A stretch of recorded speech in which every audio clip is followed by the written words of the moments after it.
you stuck in your house with nothing to do? Erin is here to bake with you. Quarantine Baking with Erin. Hi, and welcome to Quarantine Baking with Erin. Today, we're going to be making ciabatta. The reason we're making ciabatta is I have a couple of announcements. One, I'm finished with law school, so I have nothing to do until I start studying for the bar, which I'm not doing in May. And also, Michael passed the bar. So we're happy in this household and we have a lot of free time in this household. So we're making ciabatta because it is an all-day bread. I will, once again, be working with my nemesis, Paul Hollywood's baking book. I'm sure it's fine, whatever, he's fine, whatever. I don't need to talk, I don't need to bring up Paul Hollywood. Okay, so ciabatta is an all-day bread, so we're gonna take our time and we're gonna learn how to make this together. Because I've often been like, let's make a ciabatta, and I'm like, 2 proofs and one of them is 6 hours? Okay, so to get started, we're gonna take 200 grams, which is roughly 1 5/8 cups, we'll call it 1.5 cups, of strong white bread flour. Mix that in there. We're gonna take 3.5 ounces of yeast, and we're going to take 150 milliliters cool water. So the recipe gives you all the amounts you'll need total, and then you do half of everything for the batter. Mr. Hollywood suggests that you mix this with a wooden spoon. I don't have a wooden spoon, but I didn't know if the wood was important, and I didn't want to risk it. I'm going to be spending all day making bread, so I'm using this wooden spatula to mix this together. So this step, you're mixing in the yeast, but not using salt. So this allows the mixture to ferment and really lets the yeast do its thing, unimpeded. I'm just gonna check that this looks right, because he calls it a batter. He calls it a thick batter, so I guess that's accurate. And we're gonna mix it, and then we're gonna leave it covered for 6 hours. So, step 1 complete. See you many hours from now. All right, so it's been about 6 hours. I'm uncovering, and you can see our fermented batter slash dough. So it has done something. It didn't look like this when we last left it. All right, so we're gonna take our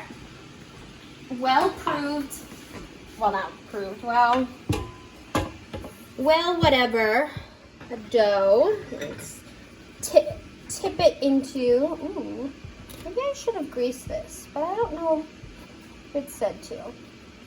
Very well might have. All right, so we're just gonna fight this dough a little bit, not too much. Put it into our mixer with the dough hook. I don't think I've actually gotten to use this dough hook, so I'm pretty excited. Come on. Just don't want to lose out on any of this sticky goodness.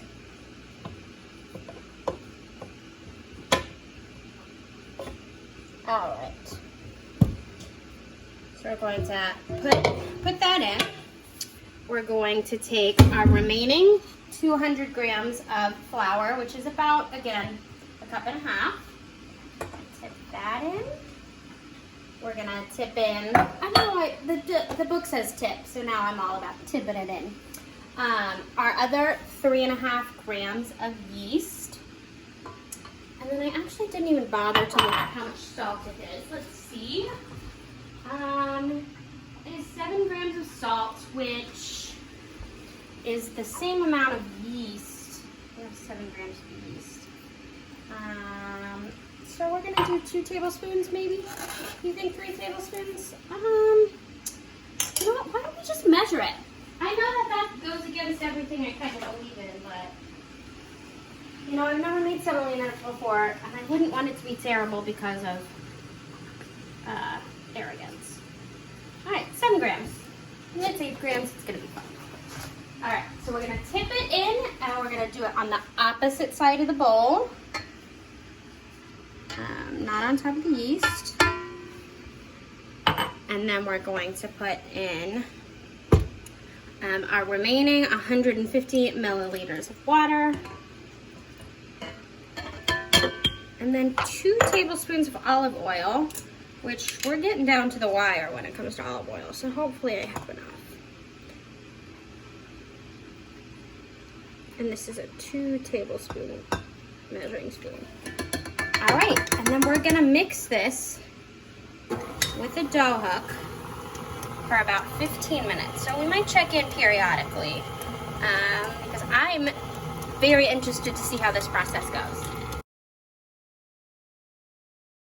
So if you'll see what our dough has become, it's become kind of a ball, but still is pretty fluid. It's not stiff, or I don't know how to describe it. So we're going to test if it's ready, and we're going to do that by trying to get it out of here. All right. Maybe I should have floured my hands, but you know. So I'm going to try and gather this and see if it'll stretch out to 1 foot apart. Come on, dough, come on. It is quite sticky. All right, so let's see.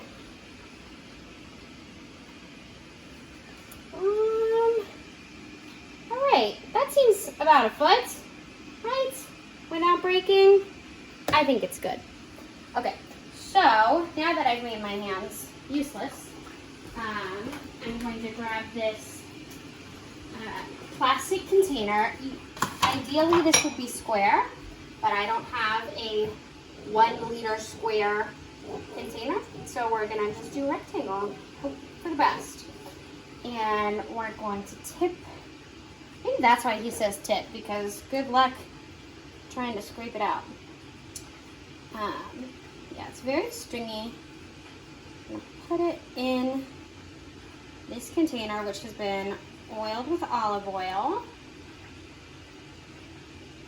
I just don't want to miss out. I'm going to dirty yet another spatula. Look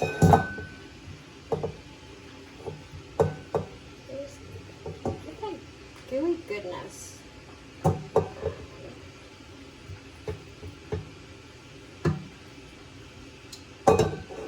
I've never made semolina, as I said, so I'm not sure if it should really kind of lose that stickiness element and be more, you know, sometimes when you're making bread, the sign that it's done is that like it's all coming off the edge of the sides, but I don't know. All right, so I imagine that as this proves for the second time, it'll spread, it'll expand in every way that it can. And I'm gonna take my oiled lid, put it on top. We're gonna wait for another 1 to 2 hours. He says when it rises to the top. But then again, we don't have the right dimensions, so we'll play it by ear. All right, so while I was gonna wait the full 2 hours, you can see that our ciabatta, I called it semolina before, semolina is a flour. You can see that our ciabatta dough has popped open the lid of our rectangle. So we're just gonna decide that it's probably time. Okay, let's hope that I oiled the lid enough. Come on, baby. All right. So I'm wondering if it actually has proved long enough, but it doesn't really matter because I didn't have a square tin. So on my work surface, I've got a mixture of somewhat equal parts of semolina and just regular all-purpose flour. And we're gonna pour this out. I believe one of the reasons that you use the rectangle shape for your second proof is to keep the nice corners.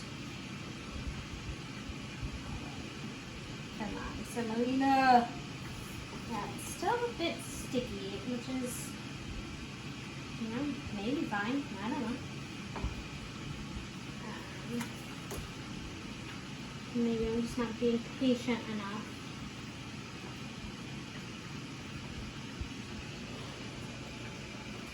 But it did proof for an hour and a half, so I'm sure it's fine.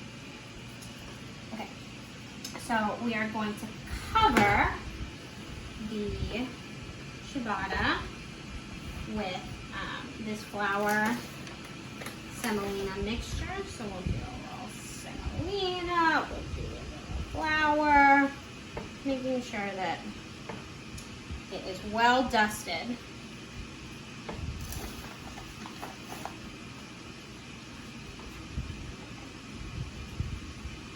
All right, and then we're gonna stretch it into this long ciabatta shape while not trying to knock out too much of the air. And then let me get I'm assuming it would be a bread knife, but it might be a sharp knife that I should. Just a floured knife. Now, it would be amazing if you would not get in the way of this process, but I know that that might be too much to ask. All right, buddy. Come on. Come on. I don't want to be a bad guy. Sorry, bud. All right, so I'm going to take my floured knife and cut hopefully in half to make 2 ciabatta loaves. Again, I'm trying. Do you think I should use a bread knife instead of a sharp knife? No. Okay. It's so sticky. So Michael has suggested that I, 1, use a bigger knife, and 2, get it wet, and then flour it to get the flour to stick to the knife. So we'll see.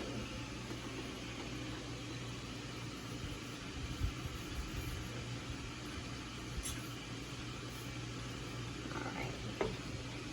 Well, it does feel more awesome to use a bigger knife. So there's that. All right. So do we have our 2 distinct loaves? I think so. Although it is very tricky. I think it's going to be tricky to pick it up. Let's see. Let me get my good old spatula, see if this works, just to help in moving the ciabatta.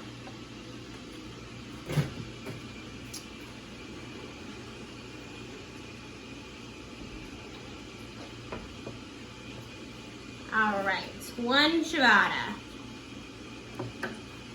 Let's hope that that is even, smooth.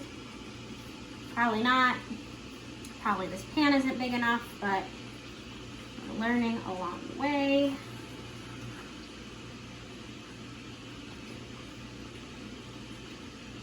It is it's a nice texture. It's very kind of delicate, but kind of just stretchy. Okay, so I'm gonna just try and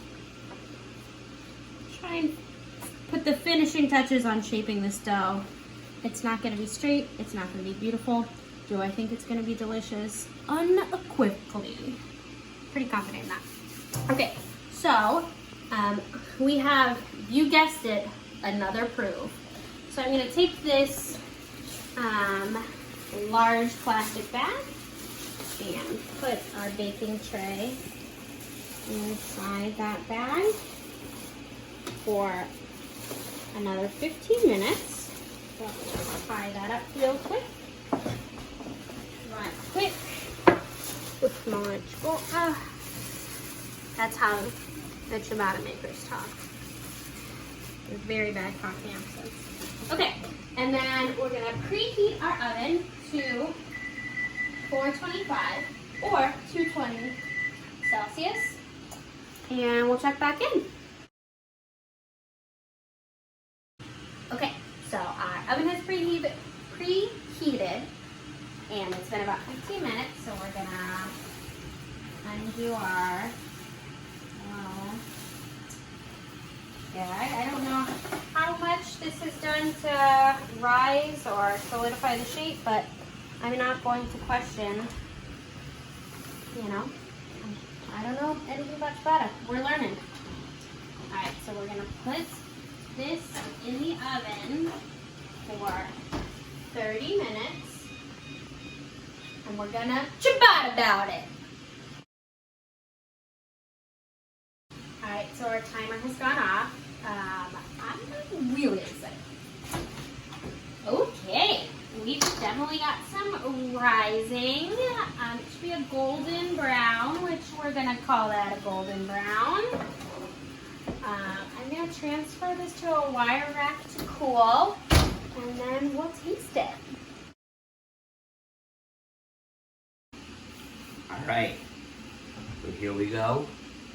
Final verdict. A little bit of olive oil, as one must.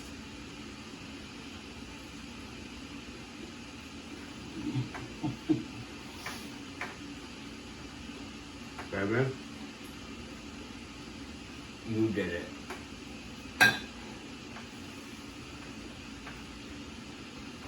It's incredible. Okay, so examining the bread, I know that ciabatta usually has bigger pockets, so I am gonna assume that it didn't prove long enough, but that's showbiz, baby. All right, I'm gonna try it. Anything you can dip in olive oil is my kind of thing. Right? I told you. Really good. You did it. Ciabatta about it. Wow. I'm gonna give that a 9 out of 10 because I know it's not technically perfect. But it's a real 10 out of 10 taste-wise. But it is. Texture, just everything. Super delicious. Bye! Well, are you stuck in your house with nothing to do? Erin is here to bake with you. Quarantine Baking with Erin.